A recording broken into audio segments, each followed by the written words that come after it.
और चलिए हम लगातार आपको बता रहे हैं आज की सबसे दुखद खबर। निश्चित तौर पर मशहूर कॉमेडियन राजू श्रीवास्तव हम सबके बीच नहीं रहे हैं। दिल्ली एम्स में राजू श्रीवास्तव ने अपनी आखिरी सांस ली है। 42 दिन से एम्स में भर्ती थे राजू श्रीवास्तव। देखिए जिस तरीके से उनका परिवार ये जंग लड़ रहा था, वो खुद जंग लड़ रहे थे। उनके परिवार को ये उम्मीद थी, सबको ये उम्मीद थी कि राजू श्रीवास्तव ठीक हो जाएंगे, लेकिन ऐसा होना संभव नहीं हुआ। और कॉमेडी किंग राजू श्रीवास्तव जो ना जाने कितने ही बच्चों के, युवाओं के प्रेरणा स्रोत हैं जो इस फील्ड में आना चाहते हैं। और देखिए उनके बारे में ये भी कहा जाता है कि अगर उन्हें ये पता चल जाता था कि कोई व्यक्ति जो खास करके कॉमेडी के फील्ड से है, देखिए उनका जो पूरा ये 25 दिसंबर 1963 को जन्म कॉमेडी किंग राजू श्रीवास्तव का अब निधन हो गया है। दिल्ली के एम्स में आखिरी सांस ली है राजू श्रीवास्तव ने।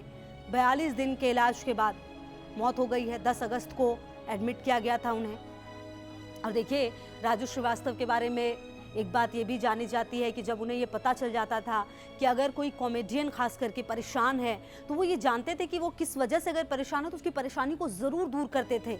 कई बार ऐसे मौके आए, लम्हे आए जब हमने भी ये देखा है कि कई ऐसे स्टेज शो में राजू श्रीवास्तव के लिए लोगों ने ये कहा है कि ये ज़मीन से जुड़े हुए व्यक्ति हैं। और शायद यही चीज़ उन्हें इतने लोगों के करीब लेकर आई।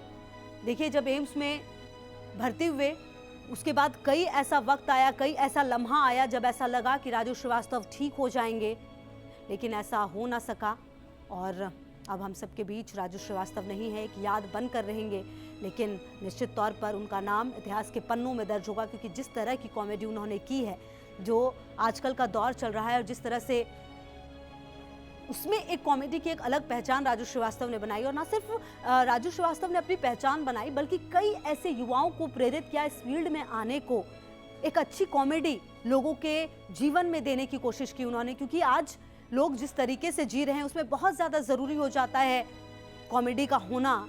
और इसीलिए कई सारी फिल्मों में उन्होंने अभिनय किया, कई सारे स्टेज शो करते थे, कई सारे ऐसे परफॉर्मेंस दिए जो समय तक याद रखे जाएंगे। और आज अब हमारी यादों में राजू श्रीवास्तव हैं, क्योंकि अब हम सबके बीच राजू श्रीवास्तव नहीं रहे हैं। उनकी याद हमेशा ही अब हम सबके बीच रहेगी। आप देखिए लगातार राजू श्रीवास्तव बेहोश थे, उन्हें लाइफ सपोर्ट सिस्टम पर रखा गया था, मतलब क्योंकि उन्हें सांस लेने में दिक्कत हो रही थी। ये भी लगातार जानकारी सामने आई कि दिमाग में सूजन के कारण उनकी हालत ख़राब हो गई थी। लगातार उन्हें होश में लाने की कोशिश की गई, लेकिन ऐसा होना संभव नहीं हो सका। देखिए कई सारी ऐसी फिल्में थी, वाह तेरा क्या कहना, आमदनी अठन्नी, खर्चा रुपया में काम किया। अच्छा देखिए महज एक कहते हैं इत्तेफाकी है कि ये दोनों ही फिल्म ऐसी थी जिसमें वो गोविंदा और जॉनी लीवर के साथ काम करते हुए नजर आए। काफ़ी ज़्यादा दोनों की जुगलबंदी की तारीफ होती थी, और कहा यह भी जाता है कि संघर्ष के दिनों में राजू श्रीवास्तव और जॉनी लीवर दोनों एक ही रूम में रहते थे। दोनों की यहीं से दोस्ती शुरू हुई थी।